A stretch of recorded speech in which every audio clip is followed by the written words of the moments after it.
SBT e você está no ar, seja muito bem-vindo. 12h46, o programa de hoje está muito informativo e eu tenho certeza que você vai adorar. Dá só uma olhadinha nos assuntos.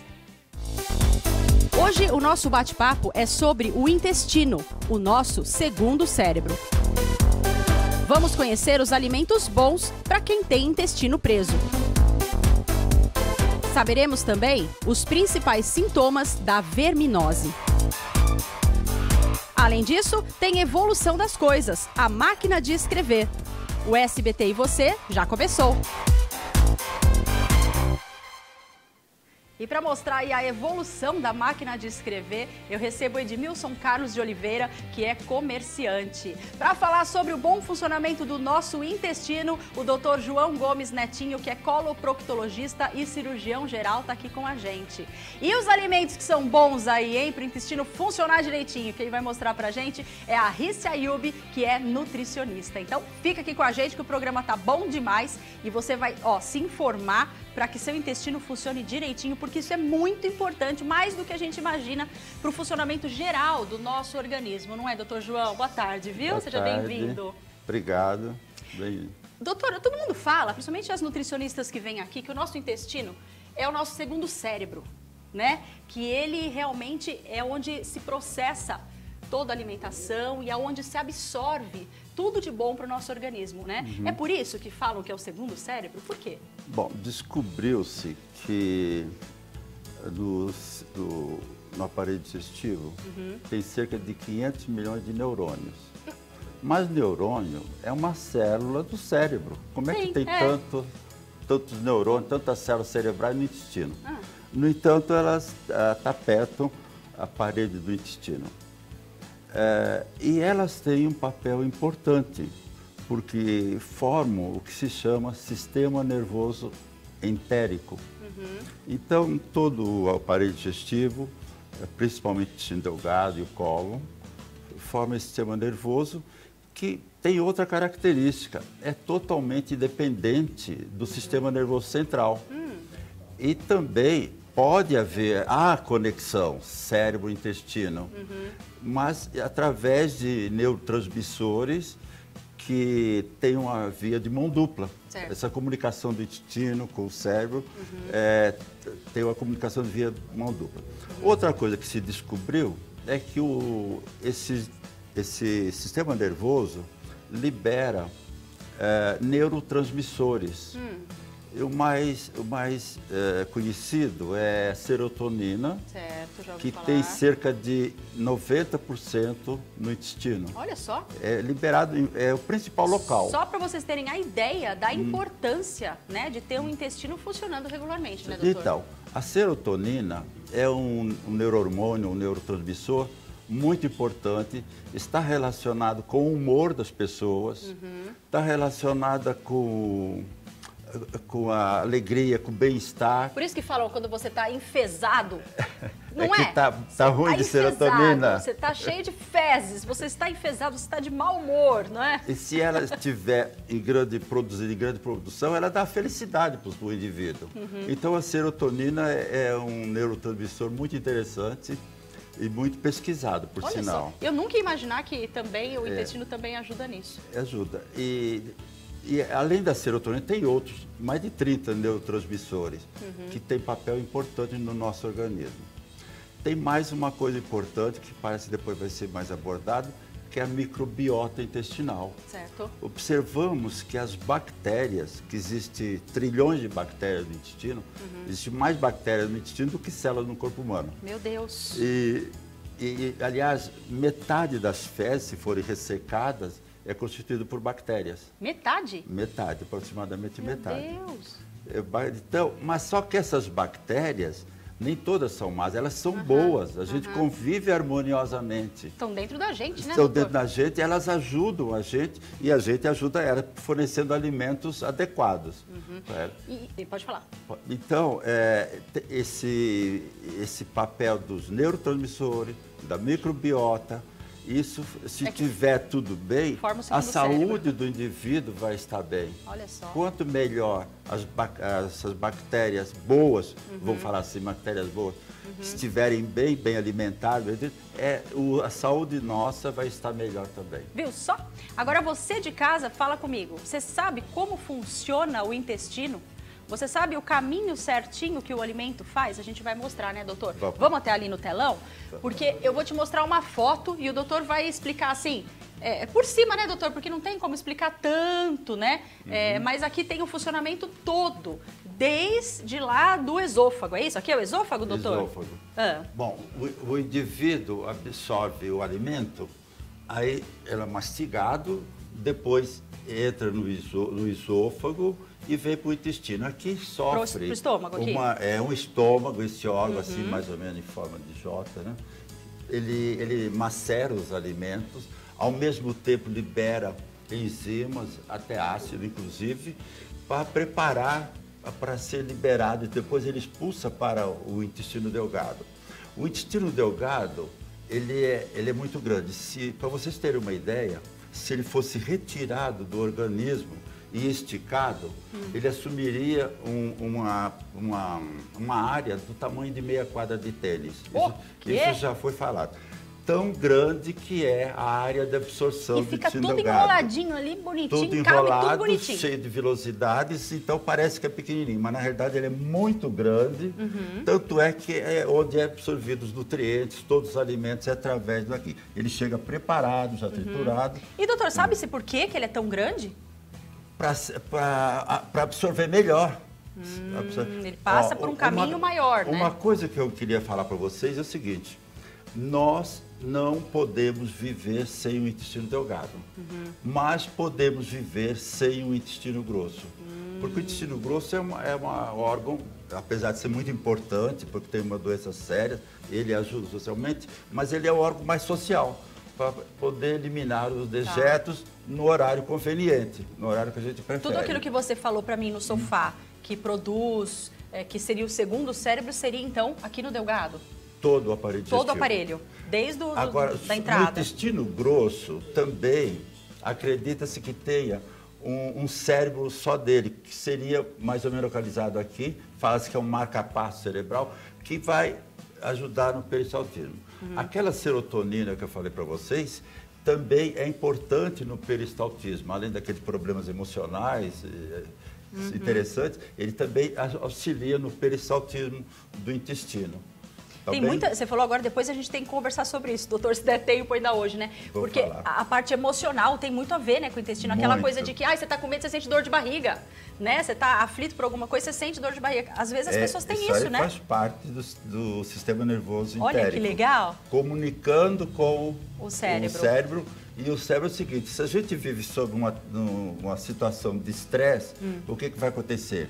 Você vai sentir aquele frio na barriga. Sim. Ou até diarreia. É verdade. Isso aí é comandado pelo sistema nervoso central, comunicando com o sistema nervoso entérico, que dá essa sensação. E por que será, né, que o corpo pensa nisso, né? Nossa, precisa expulsar, né? Preciso limpar na hora do nervoso. A gente pode dizer que é uma reação do organismo? É uma reação, uma liberação desses neurohormônios. Que vão agir na parede do sistema nervoso do intestino. Olha só, muito bom, né? Doutor, a gente já continua, que ainda a gente vai falar hoje de verminoses, a gente ainda vai falar de intestino preso, intestino solto e várias outras coisinhas. Combinado? Okay. Já volto. Agora eu vou falar ali com a Rice a respeito dos alimentos, porque o doutor há de concordar também com a gente que os alimentos são fundamentais, né? O que a gente come, né, Rice? É que faz esse caminho todo que o doutor falou agora. Então, por isso que a gente tem que prestar muita atenção no que a gente ingere. Tudo bem, amor? Boa tarde. Eu tô faladora hoje, né? Tá muito bom. Vou deixar vocês falarem hoje de jeito nenhum. Brincadeira. Rice, você separou aqui diversos alimentos, fibras e o que a gente deve ingerir para o intestino funcionar direitinho. Tudo isso eu tenho que ingerir diariamente? Como que funciona? Diariamente. Como o doutor abordou de maneira muito clara, o intestino tem essa relação intestino-cérebro que está linkado com o humor e pessoas felizes têm um emagrecimento mais fácil. A microbiota também está associada com a perda de peso. Então, pessoas que vão mais ao banheiro são mais felizes? Com certeza são mais felizes, né? Associação com depressão, com o hormônio da felicidade. Quando a gente está feliz, ajuda na atividade física. A atividade física ajuda o bom funcionamento do intestino.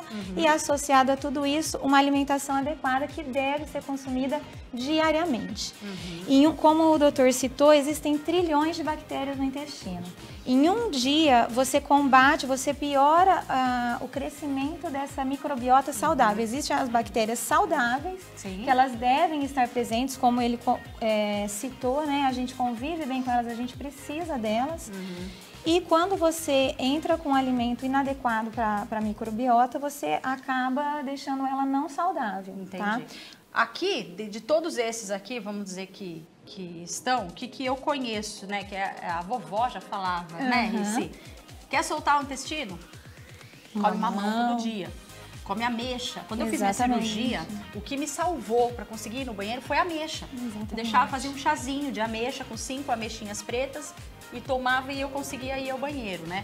Agora, aqui a gente vê que tem uma diversidade de outras coisas. Vamos começar por aqui, ó. Aqui eu tenho a couve e o espinafre. Todos os folhosos, verdes escuros, os que não são tão... Aqui temos a selga, alface e rúcula.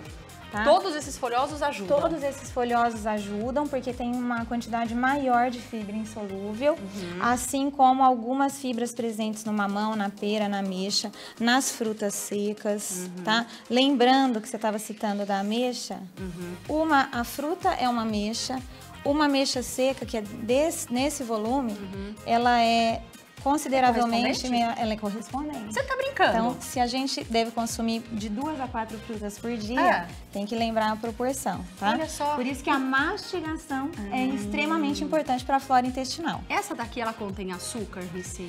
O açúcar natural da fruta. Natural. Ela tá? para ficar sequinha então, assim, o diabético não é colocado. pode consumir? Ele pode consumir, desde que ele controle a quantidade. Ele não é açúcar acrescentado, é simplesmente a fruta desidratada. Quantas você indicaria por dia? De uma e de outra? De 1 a 2.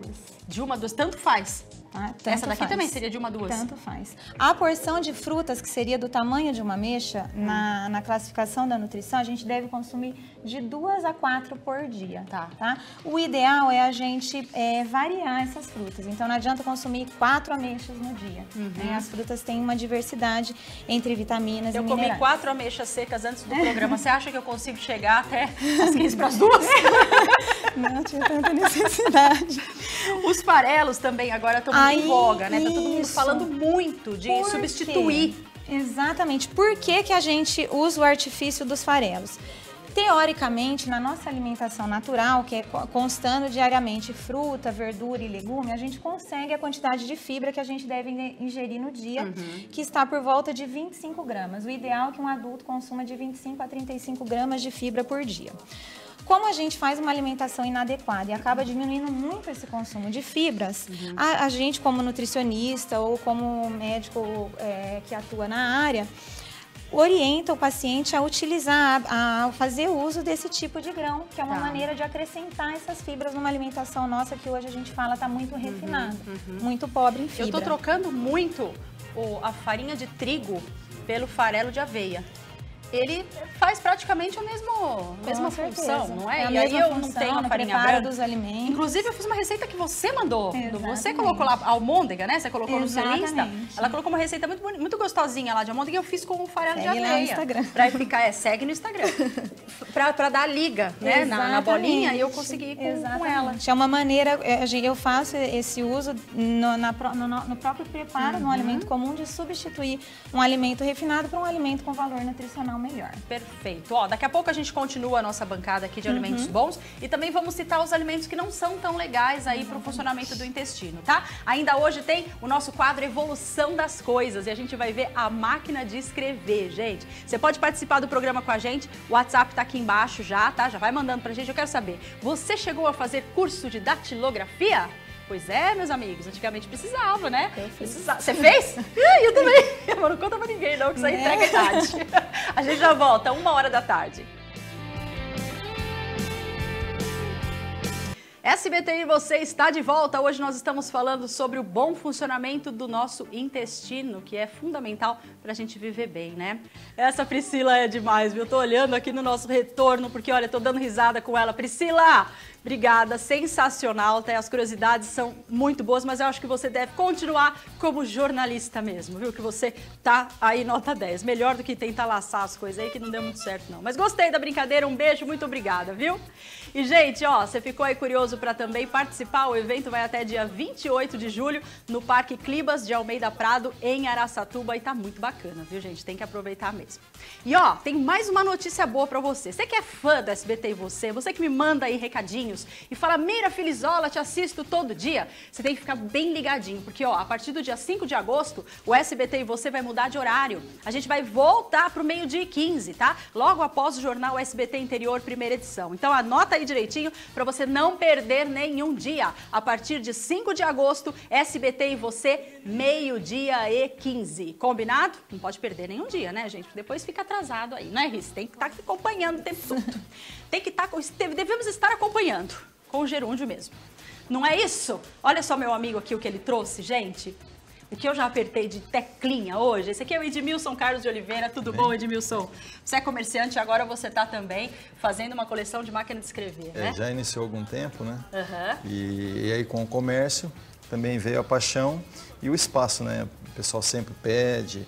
E aí você tem que ter uma certa quantidade. Não dá para ter todas, né? Uhum. Que, após o pós-guerra, só de lançamento no século XIX foi mais de 300 tipos de máquina, né? Aí por aí você vai.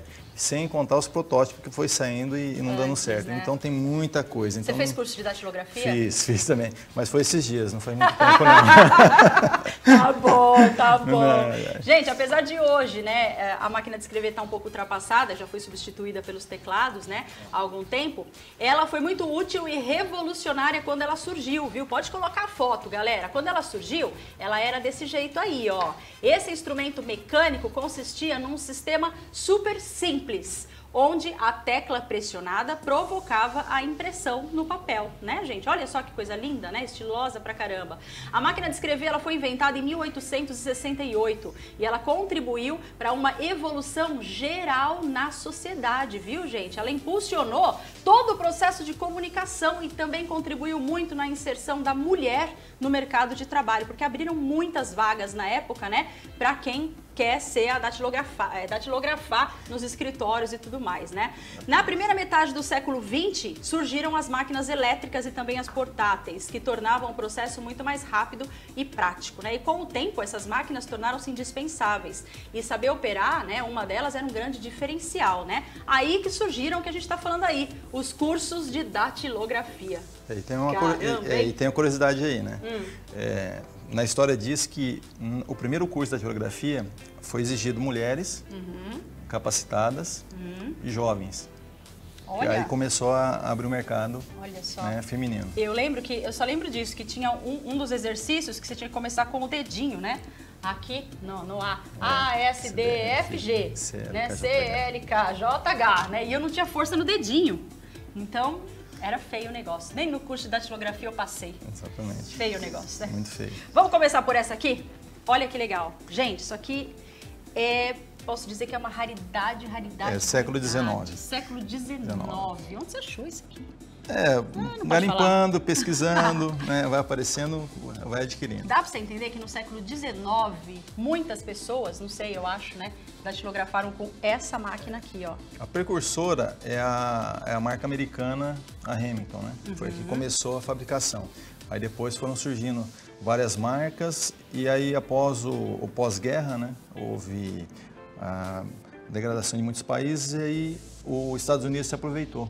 Tá. Então as grandes marcas são americanas. Existem as europeias, suecas, né, italianas, mas os americanos perduraram por muito tempo nesse ramo da fabricação das máquinas de escrever. Aliás, ela chamava máquina mecanográfica. Mecanográfica. Ela não chamava máquina de escrever, era máquina mecanográfica. Quem tem aí menos de, sei lá, 40, né, vou falar assim, não sabe muito o que a gente está falando não, mas ó, gente, isso daqui era o nosso computador de antigamente. Né? Quando você queria mandar uma carta um pouco mais formal ou dentro do seu trabalho mesmo, os jornalistas mais das antigas aí, né, old school, trabalharam com máquinas como a gente vai mostrar aqui. Então tudo era mais difícil, né, porque nós não tínhamos internet, não tinha computador, mas tinham as máquinas de escrever e as pessoas escreviam... Era super rápido. Exatamente. Mesma sequência que a gente digita no teclado, era feito na máquina de escrever também. E essa aqui que vem com a caixinha? Essa é uma das primeiras, não é a primeira, das máquinas portáteis, né? Que Para carregar. linda. É pesadinha. Tá, fecha né? aqui, ó. Fecha aí. Tem que tirar ali uma coisinha. Isso. Olha, Aí que ela trava legal. E aí o pessoal carregava. Os empresários levavam de um lado para o Isso. outro. Essa aqui já é um lançamento mais novo, né? Eu tenho Mas uma dessa. Também é portátil. É. Né? E essa aqui, ela é uma anterior àquela, posso dizer? Cada lançamento. Essa aqui é a 44, essa aqui é a 82, aí tem a 46. Então é tipo assim, 79, 80, 81, Tá. né, 1980, 1981. E eu fiquei pensando agora, né, pra você ver, daqui pra cá, né, olhando assim só essas duas, parece que teve uma modernização grande, né, por causa do tamanho. Aqui é plástico, aqui ainda Cada país tem o seu metal. estilo. Esse estilo aqui já é o italiano, né? A Facite, né? Eu não tenho a Facite aqui, ela não coube todas aqui, né? Mas a Facite, ela já é sueca, então ela já muda o estilo. Ah, então é o estilo que muda. Por país ela vai mudando o estilo, né? Eu ganhei uma dessa da minha avó, quando eu era, nossa, sei lá, acho que adolescente, menos antes ainda. E foi um sonho, né? Um sonho ganhar essa daqui, porque eu me achava a secretária, né? É o maior sucesso. Essa daqui, aquela só que é elétrica? Essa não, né? Essa é elétrica, essa é da IBM. Bom, quem foi precursor, né, na construção de máquinas elétricas foi a IBM. A IBM ela foi lançando as primeiras máquinas, ainda no século XIX, só com alguns itens, né, que era só o rolo, não era o teclado e tal. E depois ela foi aperfeiçoando, em 1957, ela foi aperfeiçoando Até e chegou nessa. Olha o tamanho, gente. Você imagina isso na mesa do escritório. Não cabe na minha mesa de hoje em dia. Não cabe. Não é? E o desuso, né, da máquina, ela caiu em desuso entre 1985, né, com o advento dos PCs, a 1990, Tá. que aí já entrou a parte dos processadores. Essa aqui ainda era a época do fax, não era? Era, Não é? A gente datilografava e aí enviava um fax. Para você que está em casa, mira é cultura. Fax era um negócio que a gente enfiava uma folha de um lado e saía do outro em outro lugar. Deu para entender, né? Muito bem. E ainda tem um Era dado. um e-mail. Tem um dado assim, eu como funcionário público, eu cheguei a usar até 2013 máquina de escrever. É mesmo? Porque algumas fichas ainda tinham que ser preenchidas, né? Com máquina de escrever, e elas eram enviadas para São Paulo via malote. Olha só. Porque essa ficha tinha que ser física para consulta manual. Tá, e não pode ser a letra porque tem que Porque ser ela... vai assinaturas nessa ficha para conferência, etc. Muito legal, então né? ainda ela foi 2013 bem ainda cheguei a usar nessa época. A minha também tá máquina de inteirinha dessa escrever. aqui. Tem participação, ó, do pessoal que tá em casa. Quem que mandou o WhatsApp pra gente aí? Vamos ver. João Carlos, de Presidente Prudente. Fiz o curso de datilografia quando eu tinha 17 anos, em 1987. Muito bom o curso. A pessoa que fez esse curso, quando usa o teclado do computador, usa os 10 dedos. E hoje a maioria digitam no computador com 2 dedos só para digitar. A maioria. Não é verdade? A maioria hoje como é que fala? Caça-milho, né? Catamilho. Catamilho, catamilho, né? Desse jeito, assim, com os 2 dedinhos só, né? No curso de datilografia, não. A gente era obrigado, a tecla A e a C, né? Que era dedinho, não é? A, S, D, F, G e H eram esses 2, né? É isso? Esses 2. E o espaço tinha que ser com o dedão. Dedão. E o espaço era só com o dedão. Então, quem fez o esses curso botões digita do canto assim. aqui, dedinho também. Ah, é dedinho também. Esse aqui, esse aqui é o caps lock de hoje em dia. Né? Esse aqui, ó, você punha pra cá, ele fazia a letra maiúscula, Isso. né? E tem um detalhe. Tirando minúscula. As primeiras máquinas mecanográficas, elas foram somente com letras maiúsculas. Ah, é? Era só caps lock. Só caps lock, não tinha letra minúscula. Caramba. Depois, elas foram surgindo. Entendi. Muito bom. Olha, gostei, viu? Gostei mesmo. Parabéns pela sua coleção. Eu espero que você consiga mais e mais aí máquinas. Quem quiser uma boa parte entrar em dela, contato, pode entrar em contato com ele e aí a gente vai só aumentando a coleção para mostrar pro pessoal aqui. Certo. Muito obrigada por ter vindo, viu? Tá, eu posso fazer um agradecimento? Claro, fica à vontade. Né, ao Emerson da Piatieri Café. Né? Oh, Emerson. O Emerson, nosso amigo Emerson, né? Ao João Pedro da Sindalquim, que forneceu essa máquina para mim, que eu não tenho a máquina elétrica, né? E estou à disposição para... Muito obrigada, foi ótimo. A gente já conheceu principalmente essas daqui, né? Você viu, doutor, coisa mais linda, né? Obrigado, linda. Muito bonita mesmo, viu? Eu tava falando que eu tenho uma Hamilton. Você tem uma? Original, parecida com essa. Essa aqui? Parecido com Olha. é mais É antiga porque que essa, né? por ser modelos americanos, elas seguem quase o mesmo Padrão. design, padrão. Que bonito. O modelo americano. Gostei, muito bom. Bonita. Ó, próximo bloco a gente volta, nós vamos falar do cuidado que a gente tem que ter com as verminoses, principalmente as crianças, tá? Então não sai daí não.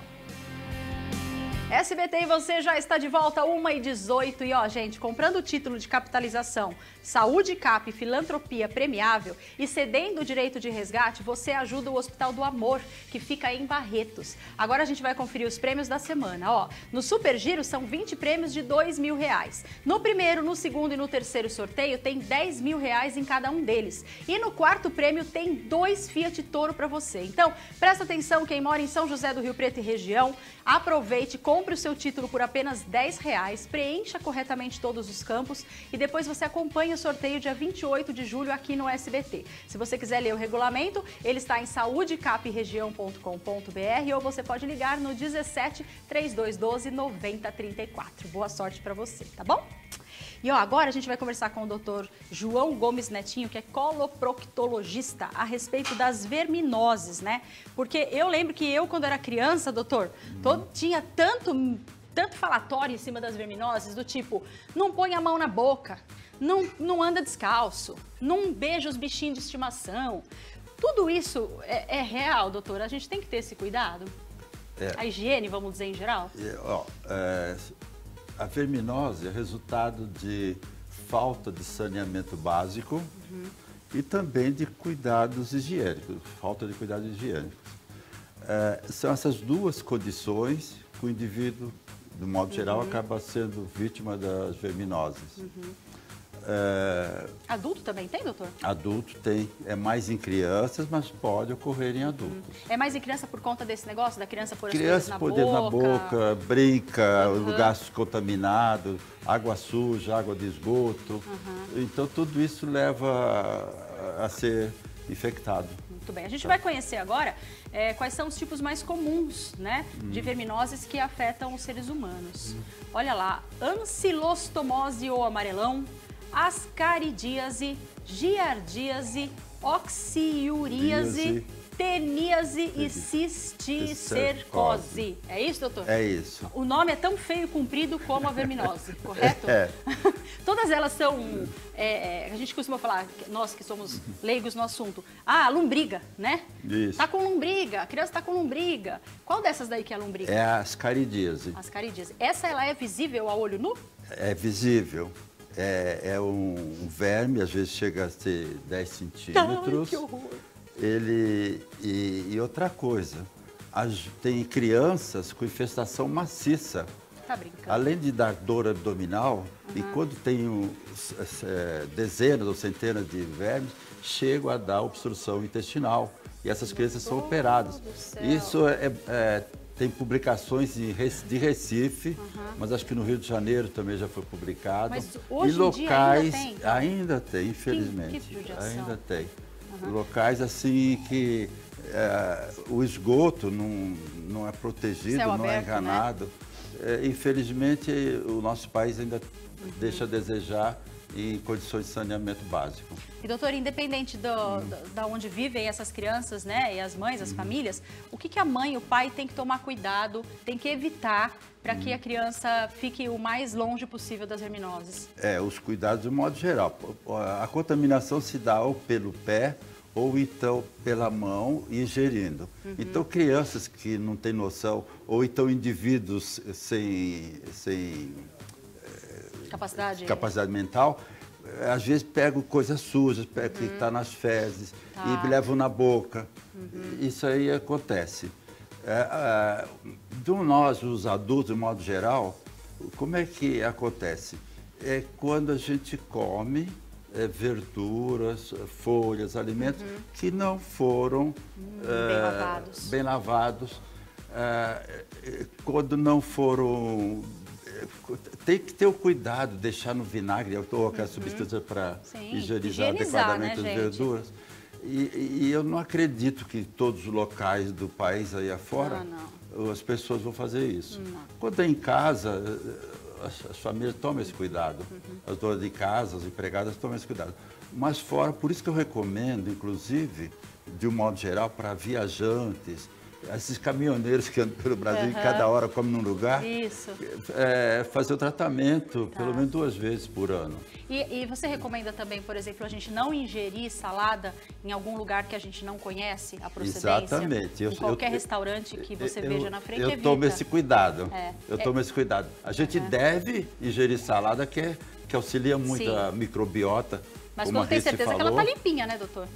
Quando é feito em casa, que a gente viu, com os cuidados da esposa, da cozinheira, aí tudo bem. Mas aí, por esses lugares afora, pelo Brasil, é complicado. Gente, evita. É complicado. E, doutor, você falou de fazer o tratamento, né? Existem alguns remédios para verminose? Existe. Nós adultos, nós devemos sempre tomar anualmente.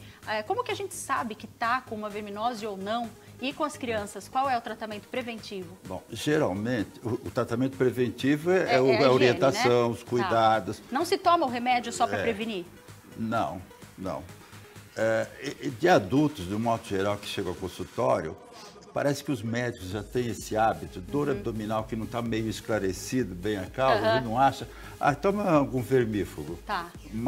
E aí muitas vezes resolve. O problema é o seguinte, deve-se fazer exame de fezes, tá?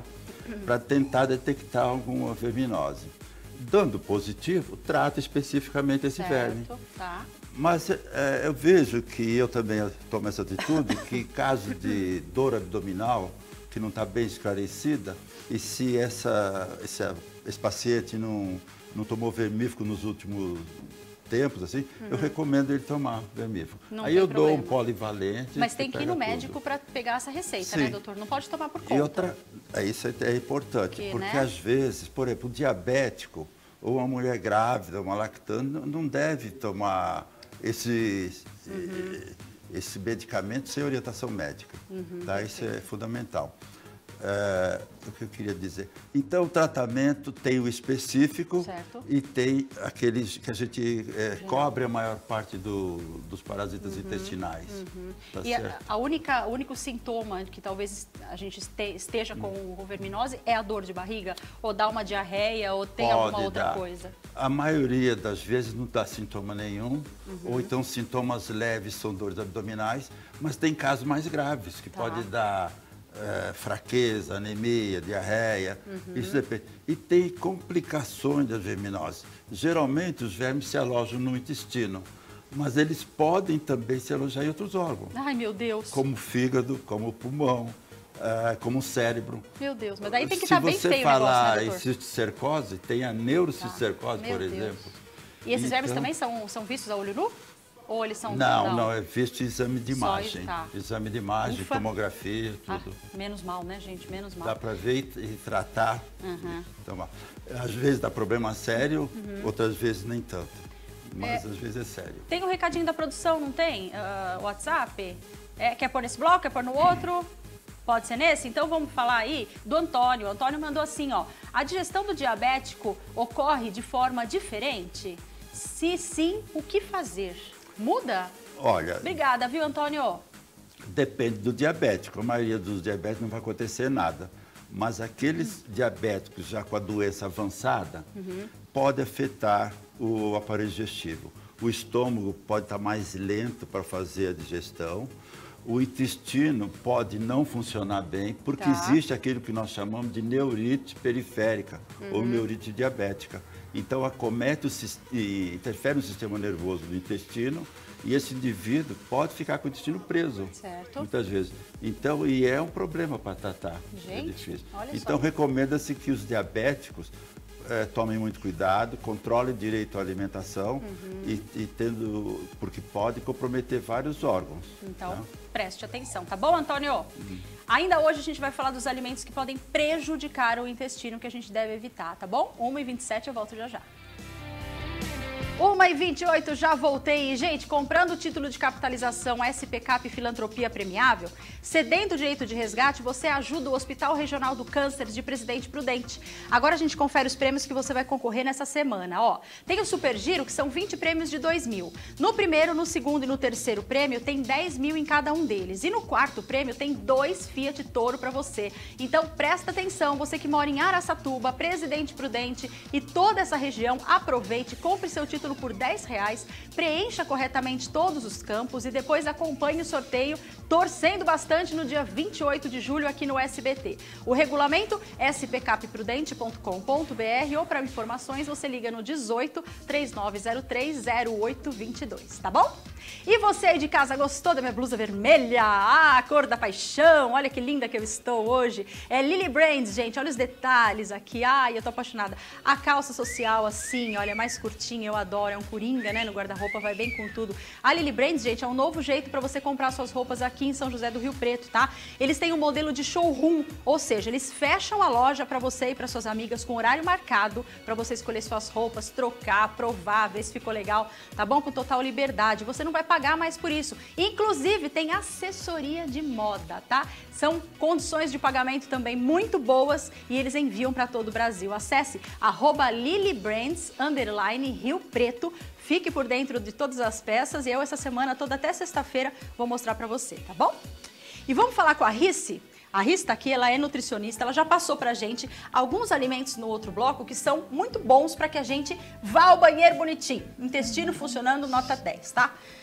Recapitulando, Rice, rapidinho, são as verduras, certo? Que tá aqui, a alfacinha, a rúcula, a selga, a couve, bem gostosinha. As frutas, mamão, a pera, a laranja, a ameixa, a ameixa seca, damasquinho e os farelos, para quem gostar, né? Agora, você colocou aqui para mim os probióticos e também a gente falou do iogurte.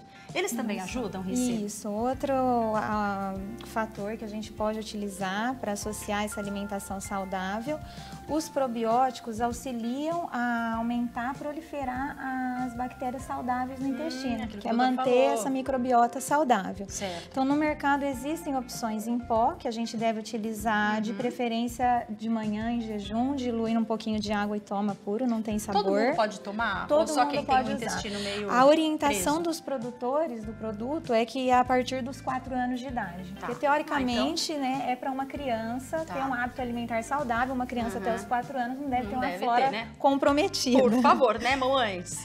E existem iogurtes enriquecidos com probióticos, que são também ótimas opções, tá? Boa também, que é facinho de você achar. Agora, nesse copinho aqui, nós temos o azeite. Azeite, que são as gorduras aqui. saudáveis, tá? A gente fica tanto querendo restringir a gordura da alimentação, hoje é muito comum a questão da perda de peso, né? O que a maioria das pessoas busca hoje é a perda de peso, a obesidade é bem grande no nosso país e no mundo de uma maneira geral. Sim. Mas as gorduras saudáveis, a gente precisa consumir uma quantidade de gordura, até para a saúde intestinal. Tá, então se for cozinhar, eu dou uma preferência pro azeite. Depende. O azeite ele tem um ponto de fusão baixo. Ele pode sim ser utilizado no preparo dos alimentos, mas tem que tomar cuidado porque a gente chama de ponto de fusão. Não deve deixar o azeite queimar. Mas então... ele pode ser utilizado no preparo sim, certo. E preferencialmente cru, a gente fala. Tá, então preferencialmente para temperar saladas, então. Isso. Certo? Prestando atenção na ou quantidade. Jogando na comida, se você preferir. Agora, se for esquentar ele, não esquenta tanto. Exatamente. É isso. Vou fritar uma cebolinha lá para refogar o arroz. Exatamente. Não presta atenção na temperatura do fogo e no ponto de fusão dele.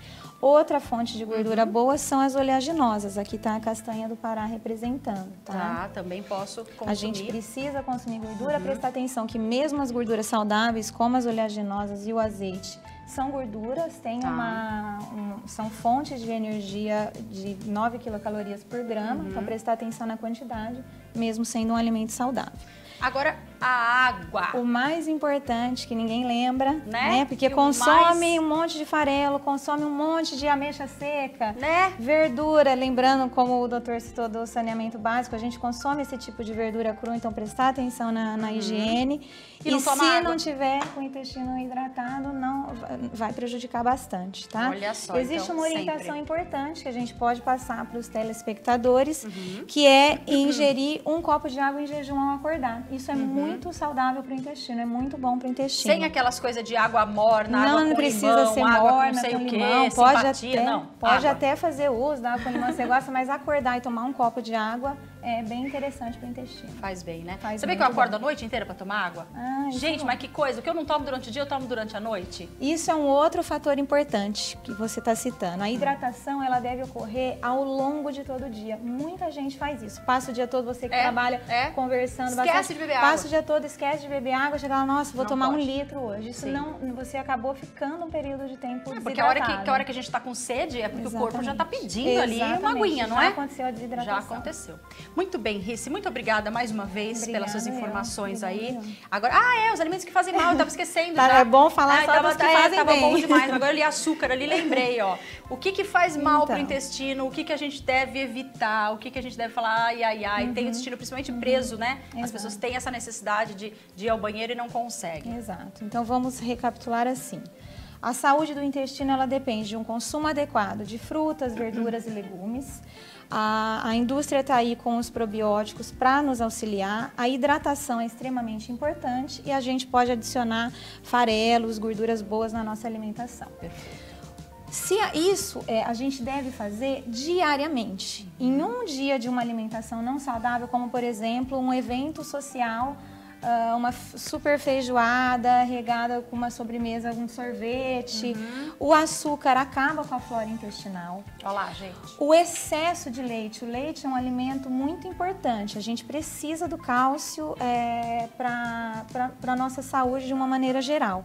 Mas existe quantidade e existe qualidade. Muitos doces e sobremesas derivados do leite também podem comprometer a nossa flora intestinal. Você percebeu tá? que tudo que é barato faz bem, né? Não vem com essa Dá de falar, pra ai, manter Mira, uma não tenho alimentação dinheiro saudável, para me exatamente. alimentar bem. Não é essa a questão, porque você vai fazer uma feirinha, você Exatamente. gasta muito menos do que você vai comprar um chocolate, um doce industrializado, né? Exatamente. E como o doutor citou, se existe uma relação intestino-cérebro e o nosso humor pode ser melhorado com a flora saudável, com o intestino saudável, Não é? se a gente está feliz comendo fruta, verdura e legume, não precisa do chocolate para trazer felicidade. O negócio que eu sempre digo aqui, eu gosto muito de trazer a Rice, porque eu sei que ela pensa assim também, é a harmonia da nossa vida. Exatamente. É o equilíbrio Equilíbrio, da nossa é o vida. segredo. Pra tudo isso, né? Exatamente. E na alimentação principalmente, Então, né, se você Rice? sabe que você vai no evento, ou se você, hoje eu tô com vontade de comer um pedacinho de chocolate, eu vou acabar com a minha flora intestinal, não.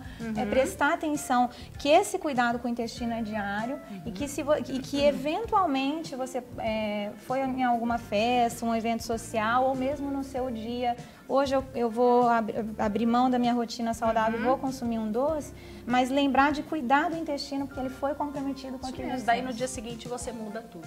Né? Exatamente. E assim segue o baile. Obrigada, viu, meu Obrigada, amor? eu Valeu. que Conversar mais um agradeço. pouquinho com o doutor ali, porque as informações estão muito legais, né, gente? Sabe o que eu quero falar agora? Do uso de laxante. Tem muita gente que fica com o intestino preso, porque come todos esses docinhos aí, come mal, como a Rice falou.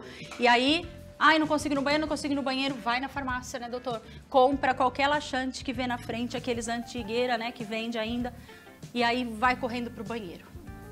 Exatamente. O que o laxante faz no corpo da gente, doutor?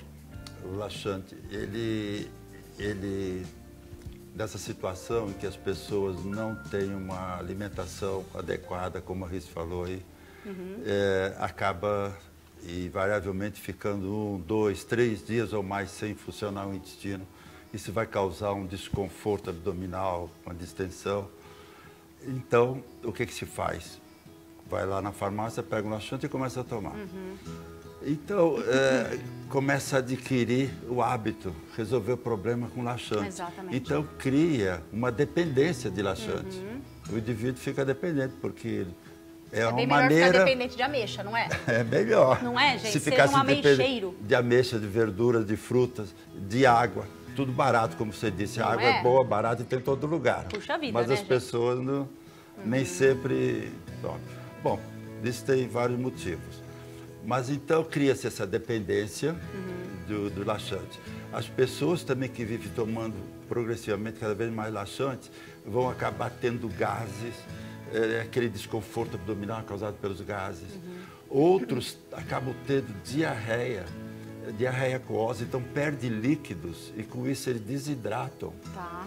E outra consequência, com essa perda de líquido, porque toma purgante, causa uma diarreia, o que acontece? Ele vai perdendo líquidos, perde eletrólitos, perde aminoácidos, isso vai comprometer também outros órgãos vitais, como o rim e como até o coração, por a perda de eletrólitos. Então, você indica para uma pessoa que tem o intestino preso, geralmente, né, habitualmente, porque tem gente que realmente tem dificuldade, né, doutor, de ir ao banheiro. A alimentação seria, vamos dizer, 90% aí da... A alimentação é importante. Tem aqueles casos que o indivíduo também, apesar de fazer uma alimentação sadia, com uma quantidade razoável de fibras, vegetais e tomam água, pode não funcionar. Mas ele deve procurar o médico e seguir uma orientação. Perfeito. O médico tem que descobrir a causa. Ele vai descobrir através da história, através de exame, o porquê que esse intestino não funciona. Não funciona. Existe aquele caso, por exemplo, você sabia que o caboclo, quando fazia cocô num buraco no chão, ele não tinha intestino preso?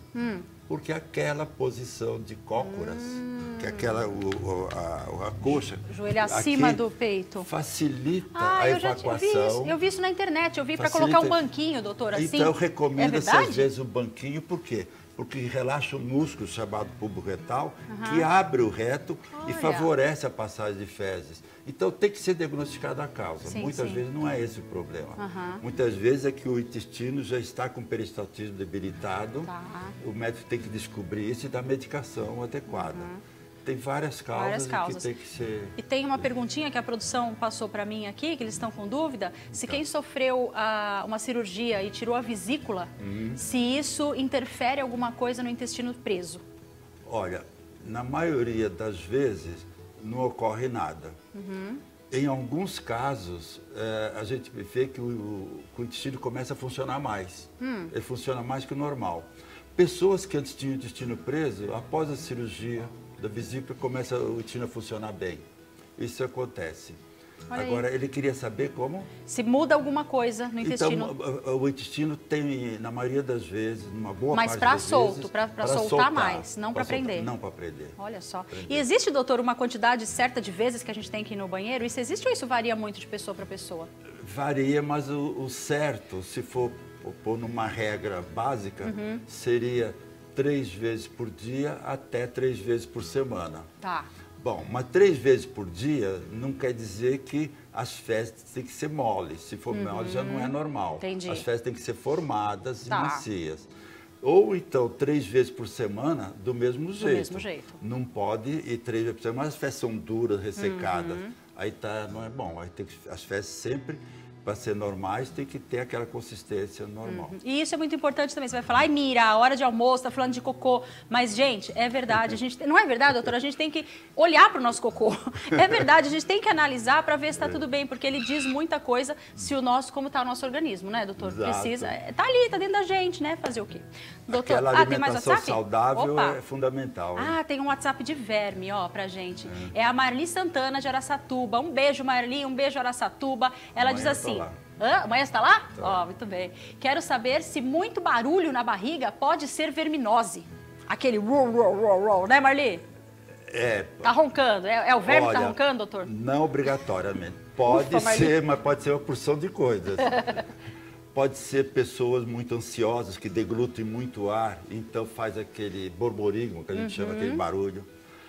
Pode ser inflamação, intestino inflamado. Pode ser, não quero assustar ninguém, mas pode ser tumor. É bom investigar quem faz... Porque toda barriga faz um barulhinho, né, gente? Faz um barulhinho pequeno, mas não um barulho que incomode. Mas você vai ao médico para ver o que é, para ver se... Viu, Marli? Para ver o que pode ser resolvido.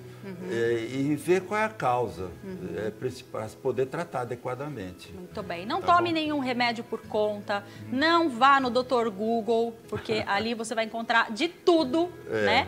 E às vezes você está bem longe do que você está lá.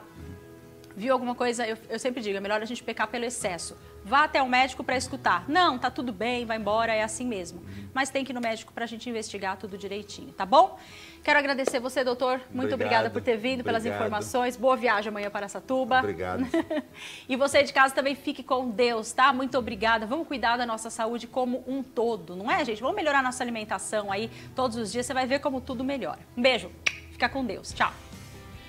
Vou pedir para juntar agora aqui todos para a gente tirar uma fotinho. Vem cá. Ó, vem cá, Rice, do meu ladinho. Essa câmera branquinha aqui de cima, do teto, vamos olhar para ela que eles batem uma foto.